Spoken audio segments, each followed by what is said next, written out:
E aí galera, tudo bem? Como que vocês têm passado? Tudo certinho? Galera, nesse momento de pandemia aí que a gente está vivendo, nós professores estamos nos reinventando a poder dar para tentar passar para vocês o melhor conteúdo possível e tentar assim transmitir o máximo de conhecimento de uma outra forma, né? Principalmente na minha pessoa, eu digo a vocês que eu nunca tinha feito aula ou apresentação desse gênero, né? Tudo bem que a minha tese de mestrado foi por videoconferência, mas assim, não nesse modo, sabe? Então eu espero que eu consiga passar para vocês o melhor possível. Eu espero que vocês tenham paciência. É um momento difícil, nós, né, precisamos ter esse conhecimento, mas que no fim vai dar tudo certo, eu acredito, já deu, né? É assim que nós devemos pensar.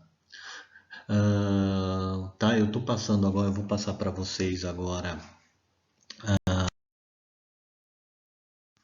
uma aula, né? Seria a aula 8. Como é a primeira vez que eu estou gravando, então eu estou colocando uma aula que está no cronograma, né, das nossas aulas, mas ela é um pouquinho mais curta e um pouquinho mais de um entendimento mais fácil.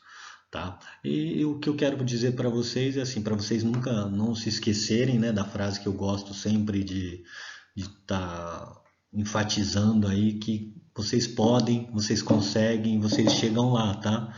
Basta ter força de vontade, querer e pensar firme, sabe? Que vocês podem, vocês conseguem chegar no lugar que vocês desejam, tá certo?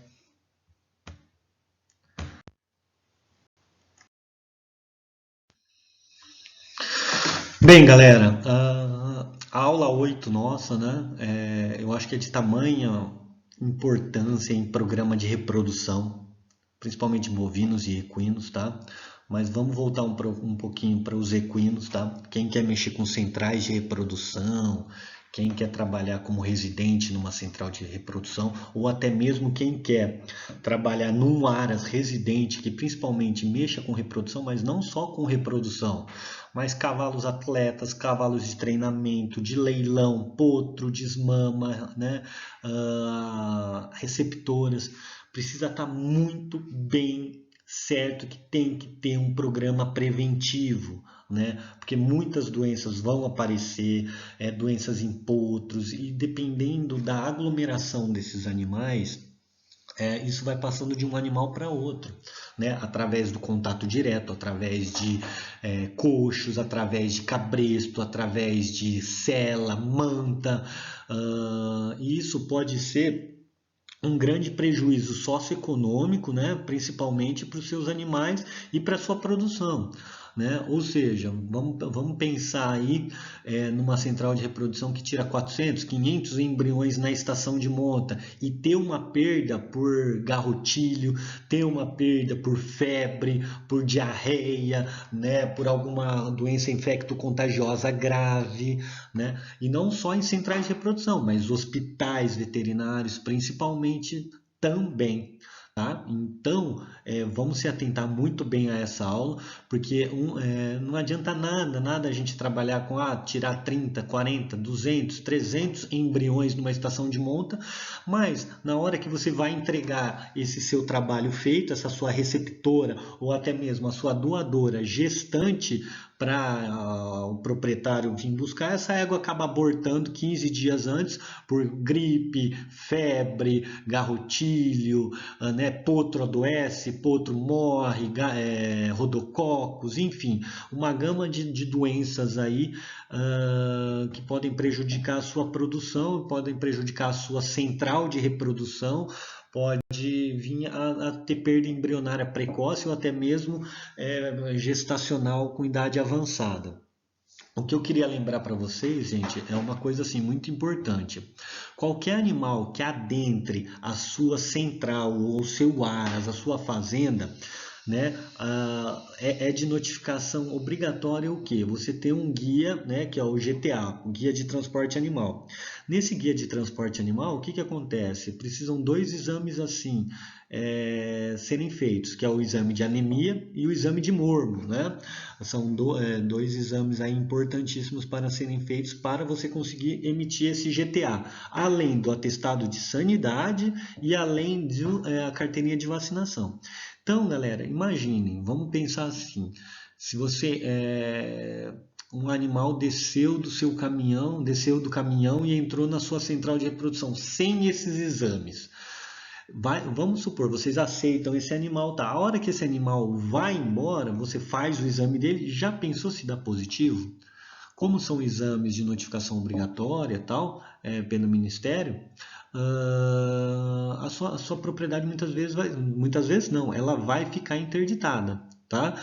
Caso algum caso der positivo. Então você imagine, nenhum animal podendo sair ou nenhum animal podendo entrar na sua propriedade durante um período indeterminado, até ser liberado. Concorda que a sua produção vai diminuir, os seus custos vão aumentar e muitas vezes o proprietário não vai acabar mandando esse animal para você por ter um caso positivo. Ele não vai arriscar a tropa dele para mandar num lugar onde teve um caso positivo, né? Então, tomem muito cuidado, tá? Então, essa aula é importantíssima para isso. Programa de Medicina Preventiva para Éguas de Reprodução.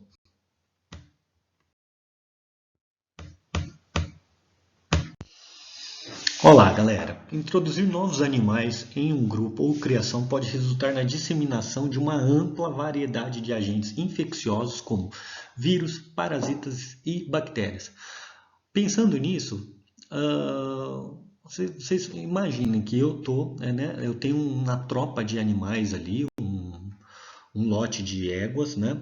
E eu trago uma égua que está apresentando um garrotilho ou alguma diarreia, dependendo da bactéria, né, contagiosa ou não. E eu introduzo esse animal num lote de receptoras prenhes. O que vocês acreditam que isso poderia acontecer? Aí vamos supor, eu tenho um coxo de água que alimenta, o mesmo coxo de água que alimenta esse lote de 20 éguas, um animal que apresentou um garrotilho, né? Um animal que estava com febre, um animal que estava com problema respiratório, né? Não só pensando numa égua de receptora, numa égua com uma imunidade um pouquinho mais alta, mas imagine um potro, né? Um potro de desmama. Agora vamos pensar num potro de desmama. Ó. Acabei de desmamar um lotinho de potros, tal, das matrizes, e estou introduzindo esses potros tudo junto, num ambiente, juntos. Concorda que por eu desmamar esse potro, vocês acreditam que a imunidade dele vai ser a mesma? Ele não vai passar por um estresse, o estresse da desmama? Então, com certeza, a imunidade desse animal, o que estava acostumado a viver com a mãe, comer a comida junto com a mãe, né? Ser dependente da mãe através do leite. Tudo bem que o leite, a partir de 6, 5 meses, já decai demais, mas ele tinha uma vida dependente, acredito não, que junto com a mãe. Então, quando você tira esse potro dessa mãe, com certeza a imunidade ele vai passar por um estresse, a imunidade dele vai cair, esse animal com certeza pode vir a apresentar o quê? Algum problema, né? Principalmente qual é uma doença aí que causa, é comum em potros de desmama, dependendo também da época do ano, o garrotilho, né? E vocês podem ter certeza, se vocês não tiverem uma medicina preventiva imediata de isolamento desse animal, logo que vocês observam os primeiros sinais clínicos, vocês podem ter certeza, acreditem no que eu estou falando. Isso vai ser passado de um animal para outro, tá? Com certeza. Mas vacina para garrotilho, será que é eficaz? Não é?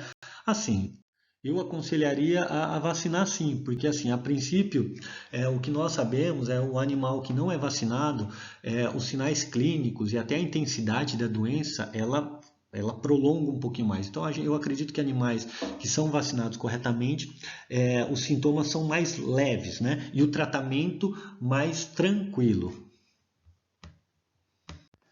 Então, ó, pensando nisso, ó, continuando o slide aí, ó, uma das maiores ameaças à saúde equina é a transmissão de micro-organismos causadores de doenças por outro cavalo, por contato direto, superfícies, equipamentos, veículos, roupas e pele de pessoas contaminadas.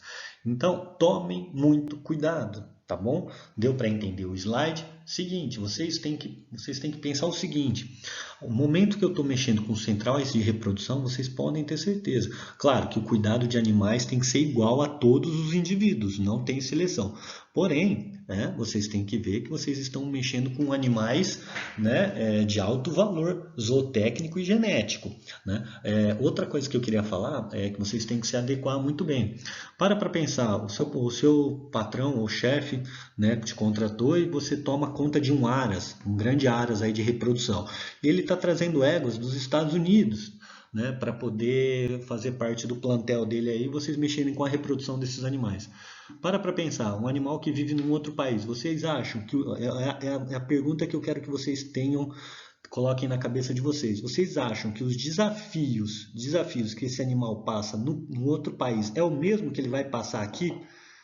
Não, né? São diferentes. Então, vocês acham que as bactérias são iguais, os vírus são iguais, né? As doenças são iguais? Tem muitas doenças parecidas, sim, muitas bactérias e vírus, problemas. Porém, os desafios são diferentes. O clima é diferente, né? A estação do ano é diferente num país para o outro, dependendo da estação do ano, né? Então, se atentem a isso.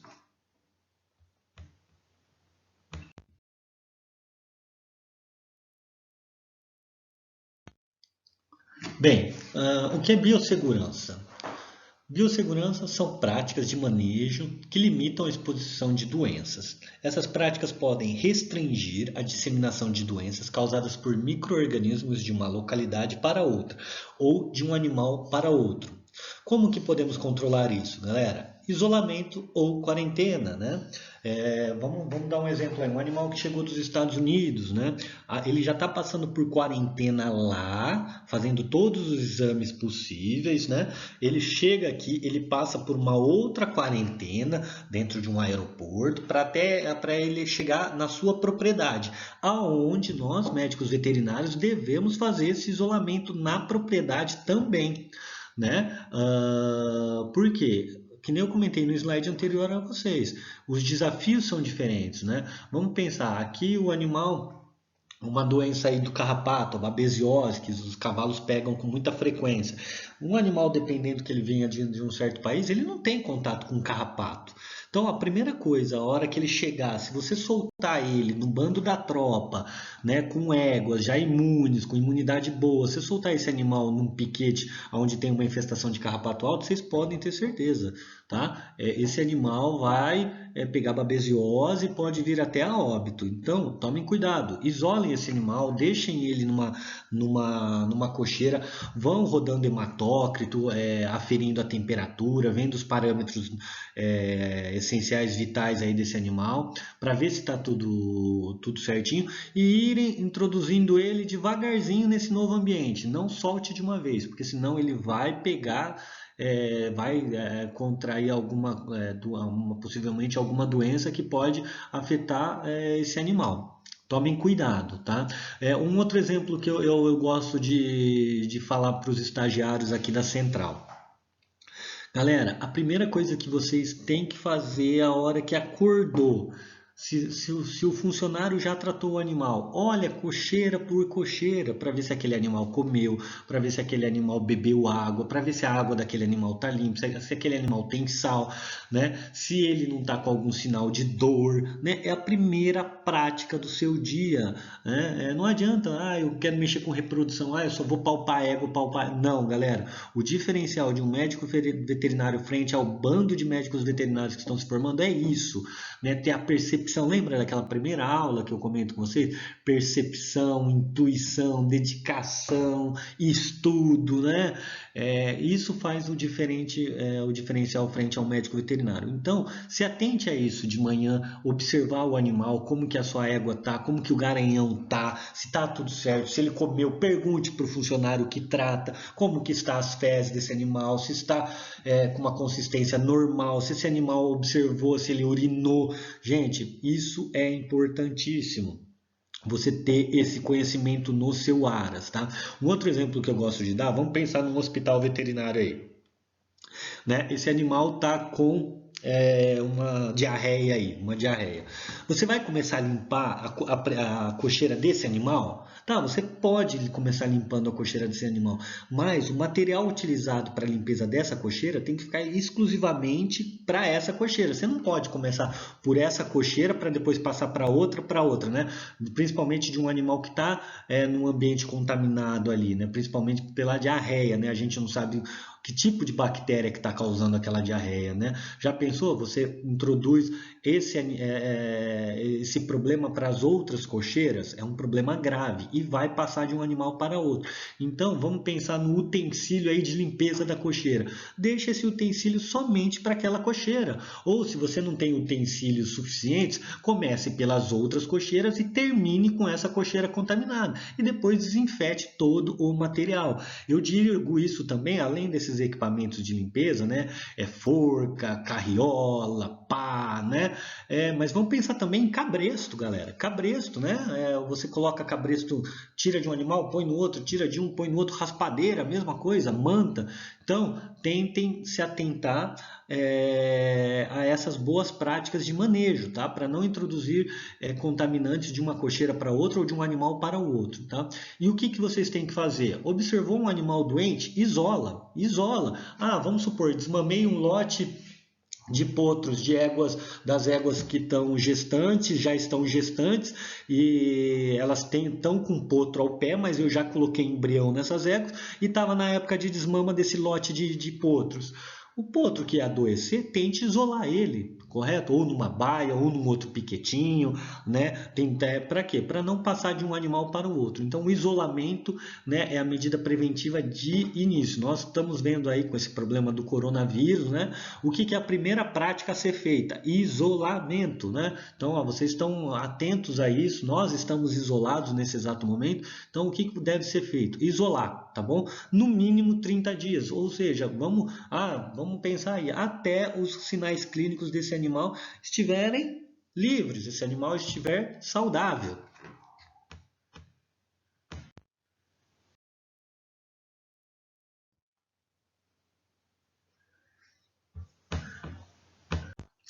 Durante todo esse período, todos os cavalos devem ser avaliados quanto à saúde física e implementadas medidas preventivas para garantir que estejam atualizadas em relação às imunizações rotineiras. A prevenção de novos parasitas no pasto também é uma característica importante. Novos cavalos devem ser vermifugados. Galera, eu vou te falar a minha prática em relação à nossa central aqui de reprodução. Todo o início da estação de monta, nós fazemos o check-up em todas as receptoras, seja em relação à vacinação, né? Quanto à vermifugação e principalmente aqueles animais que absorveram ou abortaram ou não pegaram, a gente faz um check-up em relação a exame ultrassonográfico, biópsia, histologia, para poder fazer o quê? Um levantamento para ver se está tudo certinho em relação a cada animal. Lembrem-se que eu sempre falo para vocês nas aulas, não podemos ver, né, as éguas como um rebanho assim, um sistema de produção. Precisamos olhar cada égua, cada cavalo como um indivíduo único, de necessidades únicas. Então, individualmente, cada cavalo necessita de uma conduta diferente perante aos outros. Não podemos tratar eles como num modo extensivo, tá bom? Lembrem-se, vermifugação, vacina, né? Tudo isso são medidas preventivas, né, profiláticas para o bem-estar do seu animal.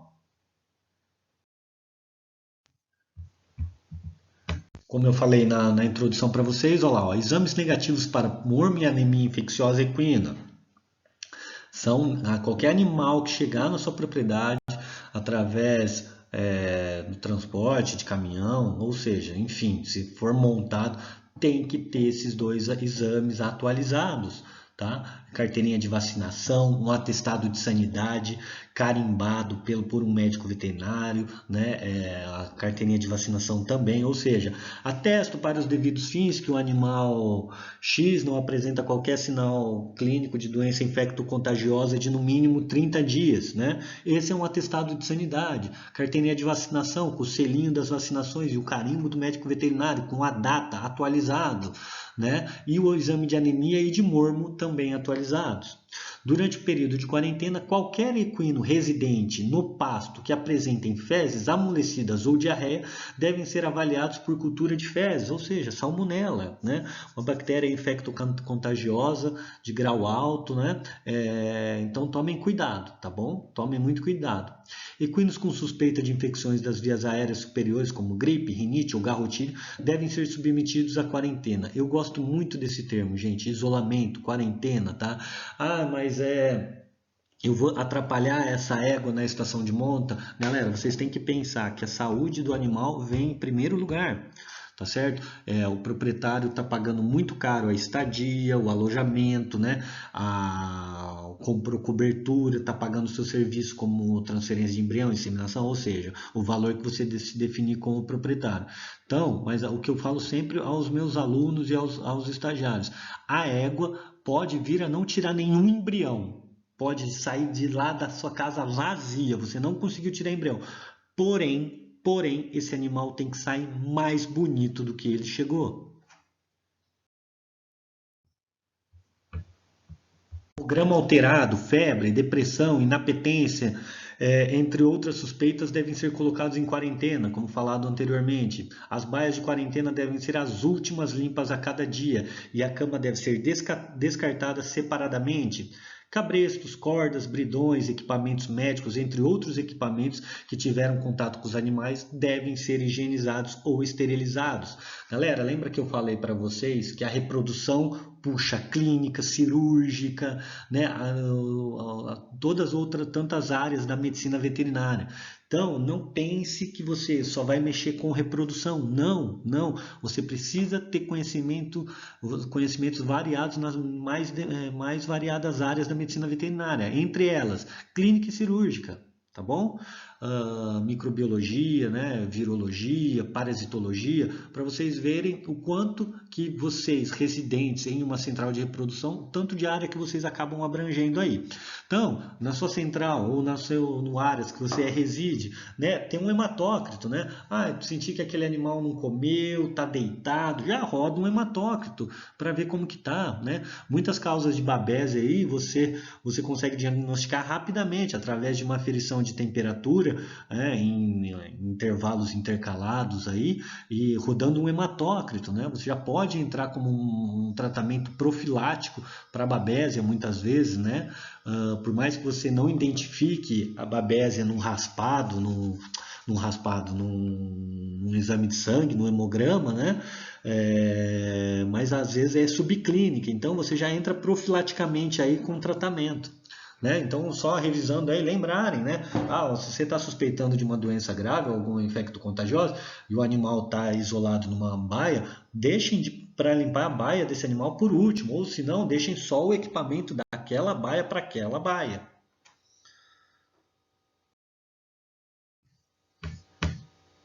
Na maioria dos aras, não existe um programa padrão de vacinação. Não existe. Eu percorro muitos aras aí que não tem uma carteirinha de vacinação, ou se tem, perdeu, enfim, o proprietário dá por conta própria, não tem um controle legal ali dizendo a data, que dia que foi vacinado, quando que se tem o reforço, se não tem.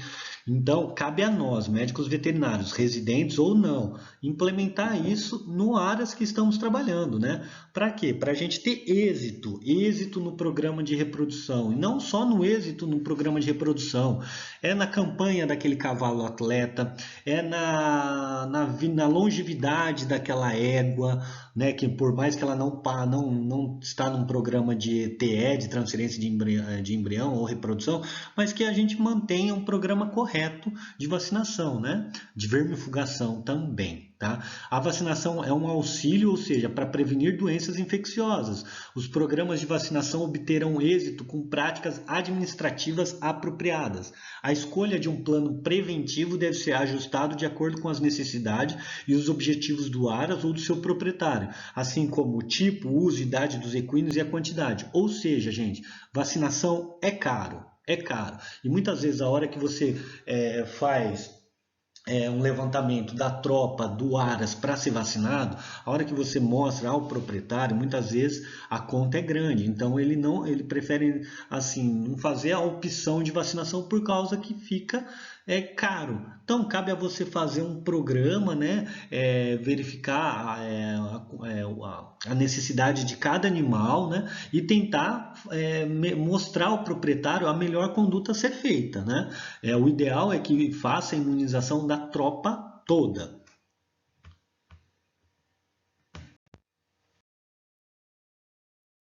Os critérios a serem considerados na escolha do programa preventivo são a população de equinos a ser protegida, os riscos de exposição às várias doenças infecciosas na respectiva área ou região, a gravidade ou os efeitos das doenças a serem incluídas no programa, disponibilidade, custos e eficácia das vacinas. Galera, eu dou assistência no Aras que todos os potros, todas as éguas ao parirem, já é administrado plasma hiperimune nesses animais devido à alta incidência de rodococos, né, nesse Aras. Tá? O espaço físico é pequeno para o tanto de animais que é criados naquele ambiente. Então vocês imaginem, a população é grande, os riscos são grandes, uma área muito pequena para o grande número de animais. Ou seja, nessa propriedade não se consegue fazer uma rotação, um rodízio de pastagens, principalmente. Esses pastos sempre estão ocupados. Aí você imagina o desafio que é ao nascimento de um potrinho que já nasce num ambiente totalmente contaminado. O risco de infecção é muito grande, tá? Devido a pouco espaço, a muitos animais. Então tem que se atentar a isso, você precisa ficar atento a isso. Então, se você conseguir terapêuticas que aumentem ainda mais a imunidade da sua tropa, excelente. Né? Então, sempre pensando em uma boa vermifugação, numa boa vacinação. O que eu reparo muitas vezes, vou dar um exemplo aí do garrotilho. Por exemplo, eu acabo trabalhando com uma vacina para garrotilho. O que eu reparo? A vacina não é 100% segura. Não é que você vacinando o seu animal, você vai livrar ele 100% de algum tipo de doença. Não é isso. Mas o que eu reparo? Os animais, eu já fiz até teste. O que acontece? Os animais vacinados, um grupo, e os animais não vacinados. Os animais vacinados, quando eles adquirem o garrotilho, eu vejo que os sinais clínicos são mais brandos e o tratamento é mais tranquilo. E esses animais se recuperam muito mais fáceis do que aqueles animais que não foram vacinados, ou seja, o tratamento é mais prolongado, a recuperação é mais demorada do que aqueles animais que são vacinados. Tá? Outra coisa que eu falei para vocês, o custo de vacinação não é barato, a vermifugação não é barata. Né? Então você tem que colocar tudo na ponta do lápis, você tem que ver quais são os seus desafios no Aras, os seus animais, como que eu posso dizer? O seu lote, eu tenho animais potros, né? Eu tenho que fazer a imunização desses potros à desmama. Então, vamos lá, eu começo a vacinar esses animais no quinto, sexto e sétimo mês, dependendo da vacina. Tem vacinas que precisam dar o reforço, tem vacinas que precisam dar aconselhado até dar 3 doses de reforço, tá? Para ele adquirir uma imunidade. E depois eu passo a vacinar esse animal semestralmente, tá? Dependendo da condição financeira do proprietário, semestralmente, dependendo da condição de um outro proprietário, anualmente. Então, eu preciso ver tudo isso certinho, mas o que não pode deixar de ser feito, a imunização desses animais.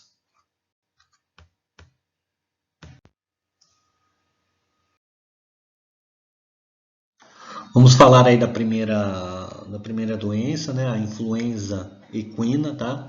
Tipo 1 e tipo 2 são os agentes virais mais comuns, causadores de doenças principalmente respiratórias em equinos de todas as idades, sendo mais susceptíveis em animais entre 1 e 5 anos. Os riscos de exposição são maiores em áreas onde os equinos vão e voltam de provas, eventos, áreas de reprodução. A disseminação do vírus entre os grupos de equinos ocorre principalmente pela tosse de um animal infectado. Então essa transmissão pode ocorrer como? Balde de água e comida, equipamentos de montaria, cordas, né? Principalmente esses animais que voltam de competições, tá? Voltam de centros de reprodução que estão em contato com diferentes animais de diferentes locais. Tá? Os sinais clínicos dessa doença: descarga nasal serosa, febre, anorexia, tosse, sensibilidade ou rigidez muscular. A proteção oferecida pelo uso de vacinas inativadas, né, é de curta duração. Assim, imunizações de reforço frequentemente são recomendadas para animais de grande exposição. Animais não vacinados devem receber 3 doses separadas por intervalos de 3 a 6 semanas. Galera, lembrem-se, reforço. Né? Muitos animais ainda não criaram uma imunidade através de uma vacinação só. Então, esses animais dependem de reforço. Éguas gestantes devem receber reforços de 4 a 6 semanas antes da devida data de parição. Potros podem obter transferência passiva de anticorpos contra a influenza quando suas mães forem imunizadas de forma apropriada. Potros a partir dos 6 meses de idade. Galera, vale ressaltar uma coisa. O que eu gosto demais de fazer, principalmente nas éguas gestantes, no terço final da gestação, ou seja, lá para o 7º mês, eu isolo esse lote de éguas que vão parir numa mesma data aproximadamente, ou seja, eu tento fazer um lotinho de éguas num piquete maternidade, né, para esses animais criarem imunidade naquele ambiente, ou seja, a partir do 7º mês de gestação, eu tento isolar esses animais para um piquete maternidade, para elas adquirirem o que? Imunidade ali naquele pasto. Muitas pessoas, o que elas optam em fazer? Separam o animal 10, 11 dias antes de parir. Não, separa um pouquinho antes, com um tempo maior. Para quê? Para esse animal conseguir uma imunidade legal ali, não ter um estresse de mudança de ambiente, tá certo? Falando agora um pouquinho de herpes vírus equino, né? O tipo 1 e tipo 4. O tipo 1 causa abortamento de fetos através da égua infectada, fraqueza de potros, paralisia neurológica de posteriores, associada com vasculite da medula espinhal e o cérebro. Então vamos pensar aí no herpes vírus, né? Principalmente no terço final da gestação aí, né? Aborto, tá bom? Vamos pensar na reprodução, aborto, certo? O vírus é transmitido pela tosse de cavalos infectados, fômites, placenta, fluidos placentários, fetos ou potros infectados. O vírus tem a habilidade de permanecer, né, latente, dormente no animal, não causando sinal clínico. Quando há estresse, ocorre a reincidência de infecção e o vírus pode então se espalhar para o ambiente e para outros equinos. Galera, olha lá, novamente falando, a quarentena e os programas de isolamento devem ser usados como proteção adicional às éguas gestantes. Éguas gestantes, então, devem ser vacinados no 5º, 7º e 9º mês de gestação. Galera, por exemplo, se eu tenho uma égua que está fazendo TE, transferência de embrião, eu tiro o embrião dessa égua na minha receptora. Quando eu envio essa minha receptora para o proprietário, o dono desse embrião, já vai na minha cartinha de recomendação, vacinação no 5º, 7º e 9º mês de gestação para herpes vírus, certo? Éguas próximas do parto devem receber imunização pré-parto, né, antes da provável data, para sustentar a produção colostral de anticorpos de proteção aos seus potros. Praticamente a minha vacinação no 5º, 7º e 9º mês de gestação. Éguas inférteis e garanhões devem ser vacinados antes do início da estação reprodutiva, né? Lembra aquilo lá que eu falei para vocês nos slides anteriores? Eu fazer um check-up em todos os animais que eu vou trabalhar na estação de monta. Os potros devem receber vacinação a partir do 6º mês, aplicação de reforço 3 vezes, né? Eu gosto muito de trabalhar a Lexington, né, a vacina Lexington, e a Triequi, certo? A vacinação não confere 100% de imunidade, mas ela reduz a gravidade das doenças, igual eu comentei com vocês em relação ao garrotilho nos slides anteriores. Eu sinto que a gravidade da doença naqueles animais que foram vacinados vem mais branda. Outra doença de importância aí, vamos pensar na raiva, né? Os equinos podem se infectar com o vírus da raiva por mordeduras de um animal raivoso infectado. A doença, uma vez contraída, é invariavelmente fatal, né? Vamos pensar na vacinação desses animais também como controle aí. Os programas preventivos para minimizar os riscos de contaminação de equinos com animais silvestres domésticos ao redor da propriedade. Doses de reforços devem ser feitas e repetido anualmente. Lembrem sempre da dose de reforço, principalmente naqueles animais que não tiveram uma imunização adequada. Garrotilho, galera, garrotilho é um dos maiores desafios que residentes e veterinários de reprodução aí, e veterinários clínicos encontram em aras, tá? Garrotilho, tá? Principalmente na época do ano. Essa época agora de abril, maio começa, tá? Não quero desesperar quem vai fazer estágio aí em grandes aras, mas nesse período aí a gente começa a ver os casos de garrotilho, ou seja, o tempo começa a ficar mais seco, né? O clima começa a ficar mais fresco, mais frio. Então é a tendência que agora apareça o garrotilho. Vocês lembram qual que é a bactéria do garrotilho? Lembram? Estudem, tá? Certo? Streptococcus equi, lembrem? A transmissão é feita pelo contato direto com a secreção nasal ou descarga dos abscessos. A transmissão indireta pode ocorrer por meio de fômites contaminados. Muitas vezes os linfonodos desse animal ficam infartados e vem até a furo no inchaço, tá?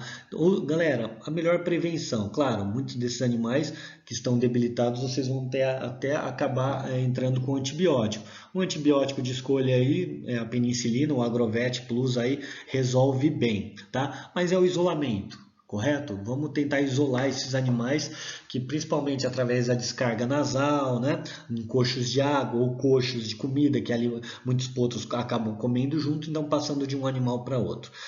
O que você vai reparar? Principalmente na desmama desses animais, onde que a imunidade desses animais dá uma caída pelo estresse da separação da mãe com o filho, tá?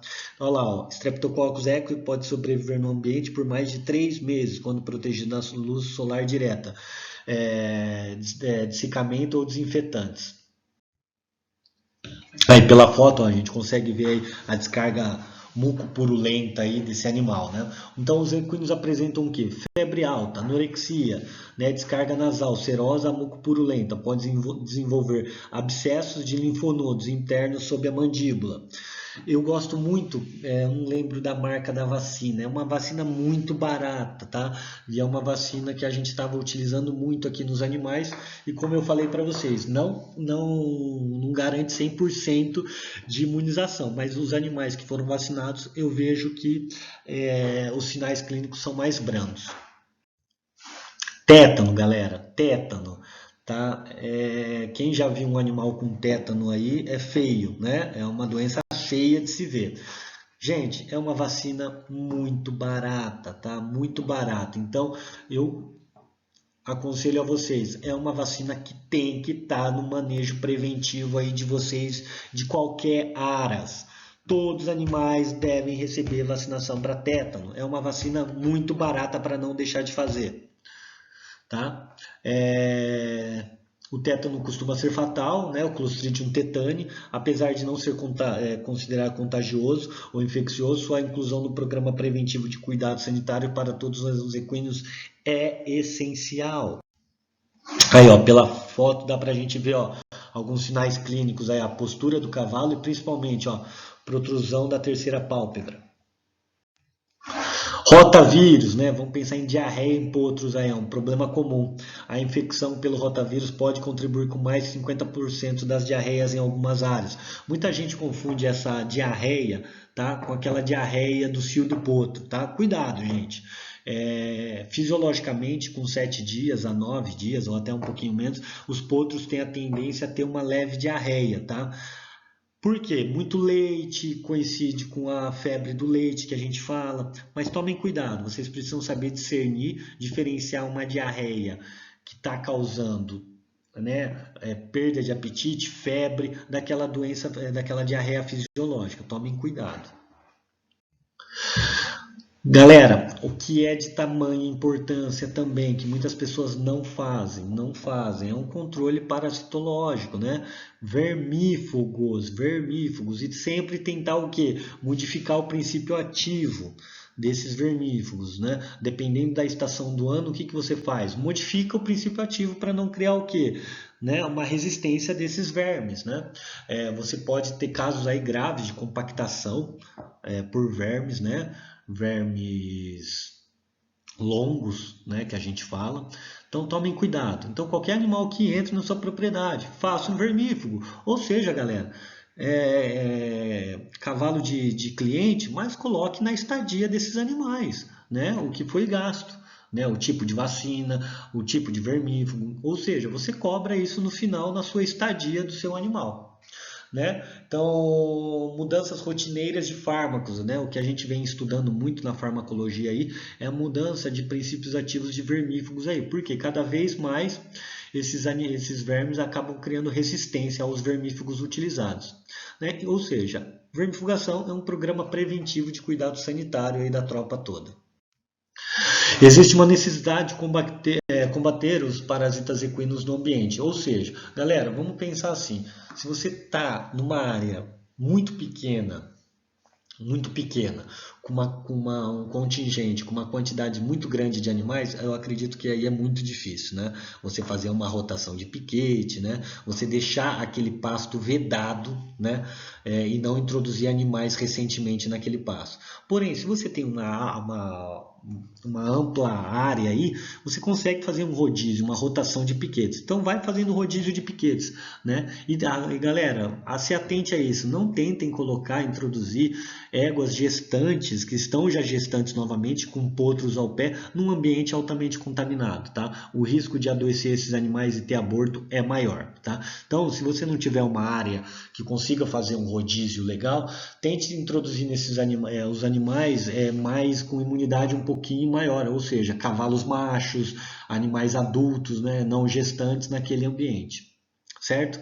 Então vamos lá, ó. Algumas práticas profiláticas, ó. Recolher o esterco de forma regular, fazer rotação de piquetes, agrupar os equinos de acordo com a idade, respeitar o número de equinos de acordo com o tamanho do piquete, usar coxos ao invés de tratar os animais no chão, variar os agentes de vermificação, ou seja, sempre tentar modificar o princípio ativo aí do vermífugo devido à estação do ano, né? A gente já vê em algumas indústrias aí, principalmente, se eu não me engano, da Ouro Fino, se eu não me engano, ela tem um caderninho, um calendáriozinho, de acordo com a estação de ano, o vermífugo a ser utilizado na tropa, tá? O tipo de princípio de acordo com a estação do ano. Os parasitas mais comuns, vocês vão ver em parasito, ou já viram em parasitologia aí, ó, mais grandes estrôngilos, pequenos estrôngilos, ascaris, oxiúrios, larvas de moscas, vermes achatados, nematóides e vermes pulmonares. Uma das ferramentas mais importantes no controle parasitológico é o exame fecal. Galera, eu trabalho aqui na central nossa, como nós temos algumas empresas que estão muito tempo com a gente. Então, depende de algumas empresas, eles acabam até fazendo o exame parasitológico de graça para vocês. Se vocês forem muito parceiros dessas empresas, vocês forem fiéis a essas empresas e essas empresas a vocês acabam conseguindo fazer um bem bolado com a empresa e ela acaba até fazendo o controle parasitológico para você aí. Vai até a veterinária, né, lá da própria empresa, coleta esse material, faz um parasitológico para ver como que está a quantidade de vermes de cada animal, de cada lote. Equinos de diferentes faixas etárias e estágios apresentam necessidades diferentes em relação ao controle parasitológico. Potros são susceptíveis à infestação por ascaris, né? E podem se beneficiar da vermifugação com intervalos de 30 dias até que construam uma resistência natural. Galera, eu já trabalhei em áreas que a infestação é tão grande que eu já tenho que estar entrando com vermífugo logo com 5 ou 6 dias nesses animais.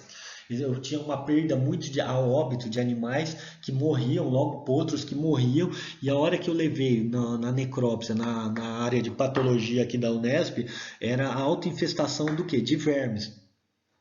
Então, mas o que? A área é muito pequena para uma quantidade de animais, um volume de animais muito grande. Eu não conseguia fazer rodízio nesses animais, e esses potros acabavam vindo a óbito por uma quantidade muito grande de vermes.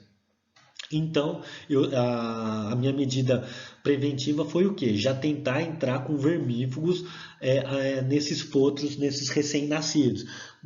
O que vale ressaltar? Cuidado, alguns vermífugos não são indicados para certos animais em certa faixa etária, então tomem cuidado a isso, tá bom? Cavalos mais velhos criados a grandes piquetes podem ser vermifugados semestralmente, ou seja, cavalos que você não tem um desafio muito grande a eles, que estão num pasto grande, que são muito bem tratados, a gente pode reduzir o período de vermifugação desses animais. Olha aí uma imagem, né? A gente acaba vendo comum, galera, isso é muito comum. Muitas vezes eu vou palpar éguas, voltam as receptoras de aras que ficam lá em estação, parem e eles me entregam na desmama desses animais. A hora que eu palpo essas éguas, eu acabo tirando isso aí do reto dos animais, tá bom? Paráscaris obstruindo aí, a gente vê porções do intestino delgado. Galera, outra coisa no programa de preventivo aí de éguas e cavalos de reprodução, nutrição. Nós não fazemos reprodução em animais com score corporal baixo, em animais que estão com déficit de nutrição, animais que estão caquéticos. Você não faz reprodução, você não tem recuperação embrionária, você não tem uma gestação correta, esses animais abortam, absorvem por falta de comida. Eu sempre brinco aqui, galera. Já falei isso para vocês na aula aí, no começo da aula. Pode ser que você não consiga tirar nenhum embrião. Você não consiga tirar um embrião da estação. A égua, infelizmente, não deu, o sêmen do cavalo estava ruim, enfim, você não consegue tirar embrião. Mas o proprietário tem que receber essa égua mais bonita do que chegou, para ele ver que essa égua foi bem tratada, foi bem cuidada, tá? Então, forragens, grãos, gorduras ou óleo, dente, odontologia equina cada vez mais frequente em programas preventivos, certo? Devem ser utilizados na sua rotina. O que a gente repara? Que éguas que parem com condição corporal melhor, o que acontece? Logo que ela pare, se a gente já for utilizar esse animal num cio do potro ou numa transferência de embrião logo depois que ela pare, né, com ela com um score corporal adequado, a taxa de recuperação e a taxa de prenhez é elevada, com certeza. Né? E vocês não esqueçam, né? Daqui um tempinho, esse potro aí que pare com 60, 70 quilos, né? 90, dependendo da raça, já ele está mamando cada vez mais, viu? Ou seja, a égua tem que comer por ela e pelo potro. Então, tomem cuidado, a nutrição é a chave do negócio também. Potrancas e éguas inférteis, acima ou em condição corporal média, concebem mais cedo que aquelas em condições mais abaixo. O que eu reparo? Éguas muito magras têm dificuldade em emprenhar ou tirar embrião, e éguas muito obesas, né? Muito obesas, também a gente tem algum tipo de dificuldade para fazer reprodução nesses animais. Éguas obesas também podem requerer investigação sobre alguns tipos de doença, principalmente o hipotireoidismo. Tá?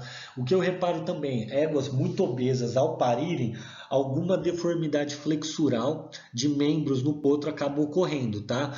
Ou valgos, ou varos, né? Ou deformidade de flexura de boleto ali, aqueles animais que nascem boletadinho, acaba acontecendo isso, principalmente no quê? Em éguas muito obesas, tá? Elas acabam tendo uma gestação mais estressante e muitas vezes na hora de parir acabam tendo aí alguma dificuldade. Galera, sal mineral. Eu tinha uma professora que falava o seguinte: o animal que tem uma água de qualidade, um pasto de qualidade e sal à vontade, ele não adoece, tá? Então, forragens de boa qualidade usualmente fornecem quantidades adequadas de cálcio e fósforo para se atingir as necessidades de manutenção. Galera, existem muito capins aí de qualidade, alfafa, né? Gigs, mas assim, o que eu acabo na minha experiência tendo de melhor resultado? Tifton, né? Piquetes de Tifton, certo? São os pastos de maior qualidade aí e que a gente pode ter uma melhor resposta aí, principalmente na reprodução. Tá? A análise bromatológica dos alimentos, né? Que nem eu falei para vocês, muitas empresas acabam trabalhando com a gente aí em parceria e eles mesmos fazem esse exame para a gente, para ver os níveis de proteína desses alimentos que a gente está dando para as nossas éguas que estão alojadas nas centrais de reprodução. Né? Atente-se a éguas de lactação, ou seja, essas éguas devem comer mais, ou seja, mais proteína. Lembrem-se, animais em crescimento, tá? Eles têm que comer o que? Proteína, né? Animais de alta performance, né? Além de proteína, mais o que? Pensando em energia, né? E atenção para principalmente o que? Animais que estão entrando em programas de reprodução, ou seja, animais que vão entrar nessa estação de monta em programas de TE e até mesmo logo que acaba essas transferências de embriões e o proprietário quer o que? É emprenhar essa égua. Tá? Então, lembrem-se também de uma coisa, galera. Esse animal viveu a vida inteira dele no aras de criação que nasceu. Ao ponto que esse animal vem para uma central de reprodução, esse animal, não queiram achar que esse animal não passe por algum estresse. Ele passa sim. Então, cabe a você a manter, né, e até melhorar as condições de vida desse animal para o quê? Você tenha êxito no quê? Na sua reprodução, ou seja, na sua taxa de recuperação de embrião e na sua efetivação desses embriões, tá? Tudo isso depende minuciosamente, né, de tudo isso que eu fui falando para vocês, um programa preventivo, tá? A prevenção, lembrem-se, a prevenção é a chave do negócio. Tá bom, galera? Espero que vocês tenham gostado. Eu não vejo a hora de poder retornar às aulas. Eu tenho muita coisa legal ainda para mostrar para vocês, né? Eu quero muito a presença de vocês, principalmente em aula prática, tá?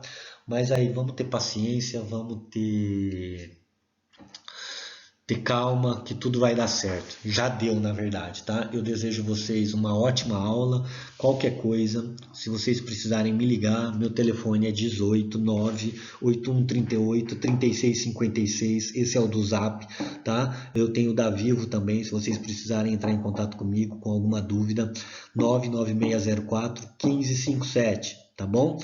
Qualquer coisa, eu estou à disposição de vocês, tá? Então é isso, galera. Lembrem-se, eu posso, eu consigo, eu chego lá, tá? Um beijo a todos e um abraço a todos. Fiquem com Deus.